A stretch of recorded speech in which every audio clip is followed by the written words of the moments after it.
मित्रों, राजस्थान के कोने कोने में इतिहास के पन्ने बिखरे हुए हैं। पूर्वी राजस्थान के भरतपुर जिले में ऐसा ही एक ऐतिहासिक गांव है खानवा। आइए देखें खानवा।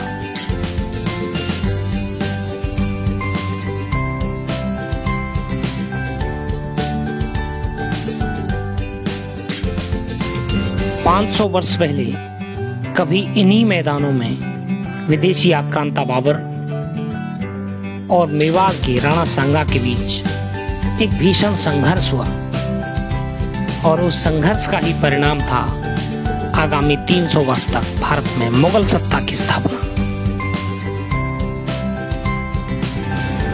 80 घावों के शरीर का इतिहास पृष्ठ में खोलता हूँ।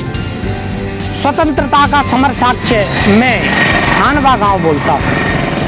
मैं हूँ इस समय राजस्थान के भरतपुर जिले में स्थित ऐतिहासिक गांव खानवा में।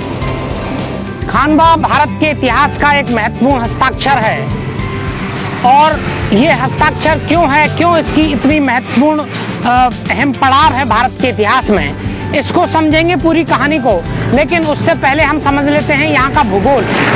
ये मैं जो खड़ा हूँ ये गंभीर नदी है और गंभीर नदी का ये तट है जहाँ पर ये छोटा सा गांव खानवा है। ये आप जो मैदान देख रहे हैं पीछे, यही वो मैदान है खानवा का जहाँ पर कभी भारत की सत्ता के लिए एक बड़ा संघर्ष हुआ। खानवा उत्तर प्रदेश से लगता हुआ भरतपुर जिले का इलाका है। यहाँ से फतेहपुर सीकरी मात्र 16 किलोमीटर है और आगरा लगभग 35 किलोमीटर। आइए देखते हैं कैसा दिखता है आज का खानवा। गांव में घुसते ही हमें ये प्रवेश द्वार दिखाई दिया और ये वो रास्ता है जो सीधा राणा सांगा स्मारक की ओर जाता है। गांव में से निकलते हुए हम आगे बढ़ चले और पूरे गांव को निकलने के बाद एक ऊंची पहाड़ी पर हमें राणा सांगा की एक विशाल प्रतिमा दिखाई दी जो नीले आसमान में एक चमकते हुए सितारे की भांति दिखाई दे रही है।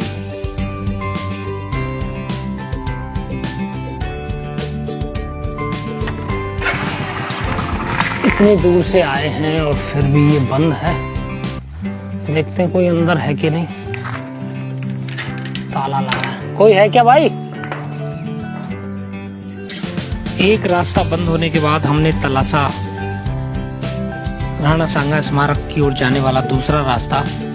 गांव के भीतर से होकर छोटी गलियों में से निकल के ये रास्ता जाता है जहां केवल दोपहिया वाहन ही आसानी से जा सकते हैं।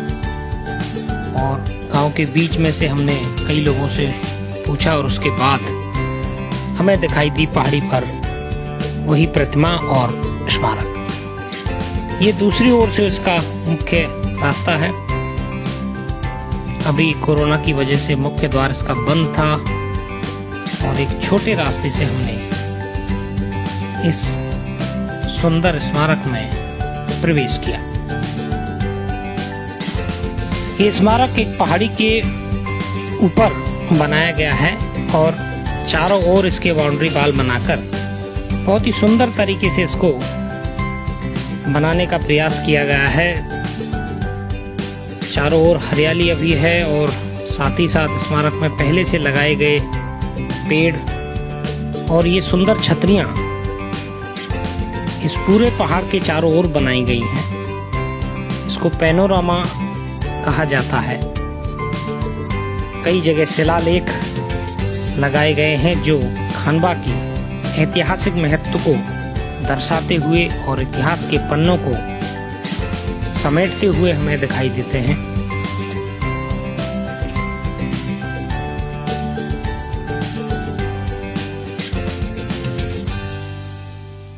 अभी मैं दूसरे रास्ते को तलाशता हुआ स्मारक के लिए जो दूसरा रास्ता है उसके जरिए मैं यहाँ आया हूँ। गांव में होकर ये रास्ता आता है।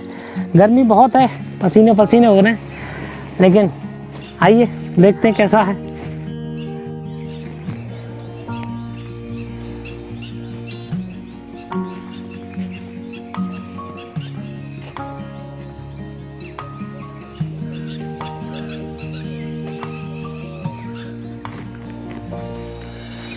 मध्यकाल में 1527 का वो साल था जब भारत में दो शक्तियां पैदा हो गईं और ये दोनों शक्तियां एक म्यान में दो तलवारों के समान थी। दिल्ली पर उस समय कब्जा था बाबर का और मेवाड़ में महाराणा सांगा एक प्रबल शक्ति के रूप में उभर चुके थे। लेकिन यहाँ बाबर अपनी किताब तुझके बाबरी में ये लिखता है कि मुझको यानी बाबर को भारत पर आक्रमण करने के लिए स्वयं राणा सांगा ने आमंत्रित किया।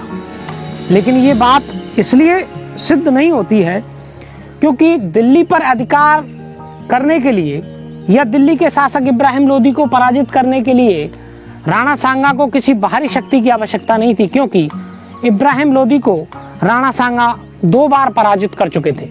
एक बार खतौली के युद्ध में और दूसरा बाड़ी के युद्ध में। इस युद्ध में राणा सांगा की पराजय और बाबर के जीतने का बड़ा कारण था उस समय बाबर द्वारा तोपों का प्रयोग। कुछ लोगों का मानना है कि उन तोपों के प्रयोग से यहाँ इन पहाड़ों पर छर्रों के निशान पड़ गए, जैसा कि आप ये देख सकते हैं इस पत्थर पे निशान है। लेकिन मेरा ऐसा मानना है और कुछ लोग भी यहाँ कहते हैं कि ये इस पत्थर की एक स्वाभाविक विशेषता है कि इसमें ये स्पॉट जैसे निशान जैसे यहाँ मिलते हैं। बाकी युद्ध के निशानों की यदि हम बात करें तो सामने आप जो मैदान देख रहे हैं, ये जो खेत खलियान देख रहे हैं, इन जगहों पर खुदाई के दौरान यदा कदा युद्ध के अवशेष, गोला लोहे के कुछ टुकड़े, इस तरीके के निशान यहाँ जरूर मिलते हैं। ये राणा सांगा स्मारक आज से लगभग 12 साल पहले 2008 के आसपास ये स्मारक बनाया गया राजस्थान सरकार के द्वारा, और ये एक पहला स्मारक था यहाँ इस खानवा की प्रसिद्धि को दर्शाने के लिए। इसको यहाँ सरकार ने स्थापित किया है। ये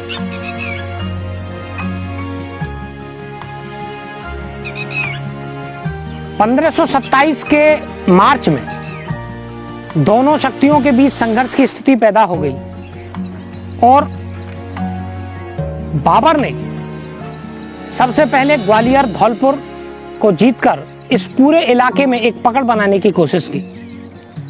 प्रति उत्तर में राणा सांगा ने अपने तमाम राजपूत शासकों को पाती भेजकर यानी चिट्ठी भेजकर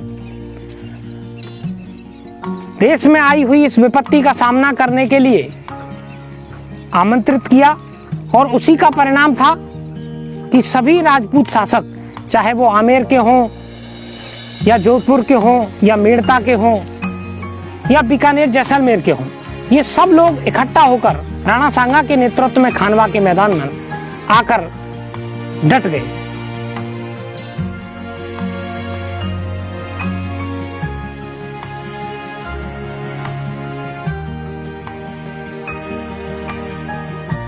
ये जो पंक्तियां लिखी गई हैं, इनमें पूरे खानवा के इतिहास को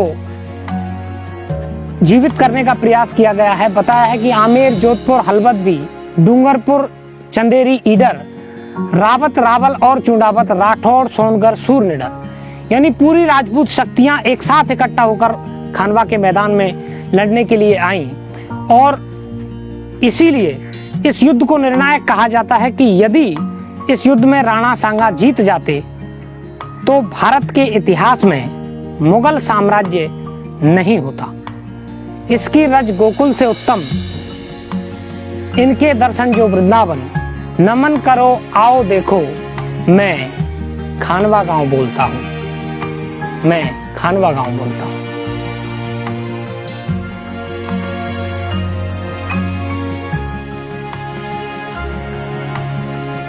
काफी अच्छा इसको बनाया गया है और पहाड़ी पर है, इसलिए इसकी सुंदरता नेचुरली बढ़ जाती है।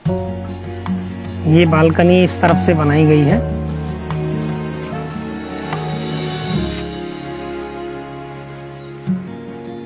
ये वो दूसरा गेट था जिससे पहले हम लोग गए, लेकिन अभी कोरोना की वजह से इसको बंद कर रखा है। वो सामने आप देख सकते हैं।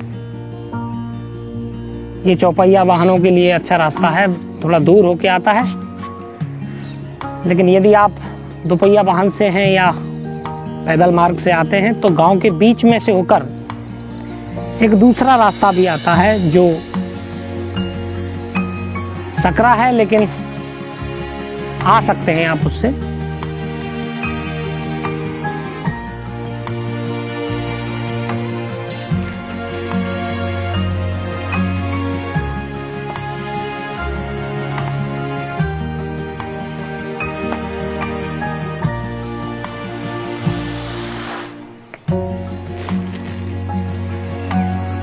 इस समय मैं स्मारक के टॉप पॉइंट पर हूँ। आइए यहाँ से पूरा विहंगम दृश्य देख लेते हैं। पूरा राउंड लगा के हम आते हैं यहाँ से पूरे स्मारक का।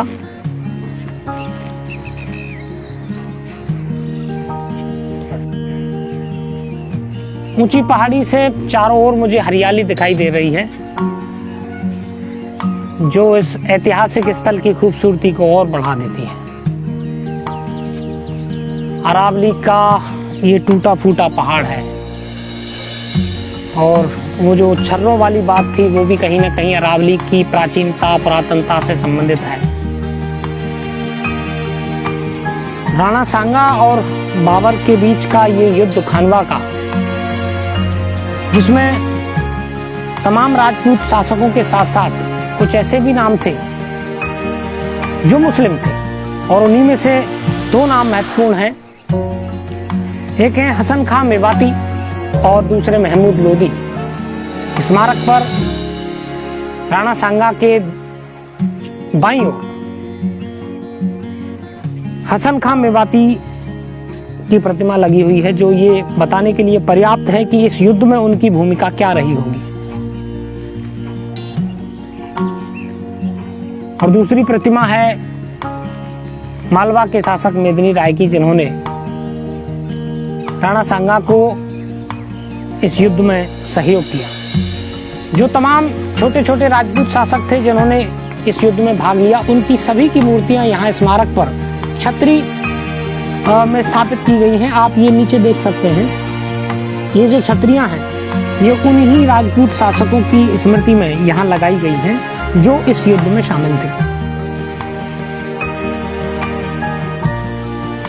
साल 1509 में मेवाड़ की गद्दी पर बैठने वाले संग्राम सिंह यानी राणा सांगा को अपने पूरे जीवन काल में लगातार युद्धों में संघर्षरत रहना पड़ा, और इसीलिए उनका एक पैर, एक हाथ और एक आंख हमेशा के लिए जाते रहे, और इसीलिए उनको सैनिकों का भग्नावशेष भी कहा जाता है। कहा जाता है कि राणा सांगा के शरीर पर 80 घाव हुआ करते थे, लेकिन फिर भी राणा सांगा ने खानवा के इस मैदान में बाबर को कड़ी चुनौती पेश की। राणा सांगा के पराजय के जो कारण हम इतिहास में पढ़ते हैं, उनमें एक कारण ये भी था कि उस समय राजपूत शासकों ने नई युद्ध की तकनीकों का प्रयोग नहीं किया। जैसे बाबर ने इस युद्ध में तुलगुमा पद्धति का प्रयोग किया, यानी उसने अपनी सेना को इस तरीके से अर्धचंद्राकार अवस्था में जमाया, जबकि राजपूत सेना एक सीधी लाइन में खड़ी थी। जो ही तोपों का प्रयोग किया बाबर ने, तो उसके बाद जो राजपूत सेना थी उसमें भगदड़ मच गई, और बाबर की सेना ने दोनों ओर से राजपूत सेना को घेर लिया। आगे भी राजपूत सेना के मुगल थे और पीछे भी मुगल थे। ऐसे समय में राजपूत सेना में भगदड़ मचना स्वाभाविक था, और उसी समय हाथी पर बैठे राणा सांगा के आंख में तीर लगने के कारण वो मूर्छित हो गए और उनको युद्ध क्षेत्र से बाहर जाना पड़ा। ऐसे समय में बड़ी सादड़ी, जो आज के चित्तौड़ में है, बड़ी सादड़ी के झाला अज्जा को राज्य चिन्ह धारण करके राणा सांगा के स्थान पर बैठाया गया, ताकि सेना का मनोबल बना रहे। लेकिन युद्ध के परिणाम राजपूतों के पक्ष में नहीं आ सका। ऐसे ऐतिहासिक स्थलों की यात्रा से हमारा हृदय स्वतः उन लोगों के सम्मान में झुक जाता है जिन्होंने अपने मातृभूमि और स्वाभिमान की रक्षा के लिए अपना सर्वस्व बलिदान कर दिया। हे रक्त शहीदों सनी धरा, उनके पुनीत शोणित सुधरी। हे धड़मुंडों से लिपटी, ये धरा अस्थियों से संवरी। सब मिले इकट्ठे हुए लड़े, वो स्वर्णिम पृष्ठ खोलता हूँ, मैं खानवा गांव बोलता हूँ, मैं खानवा गांव बोलता हूँ। नमस्कार, वंदे मातरम।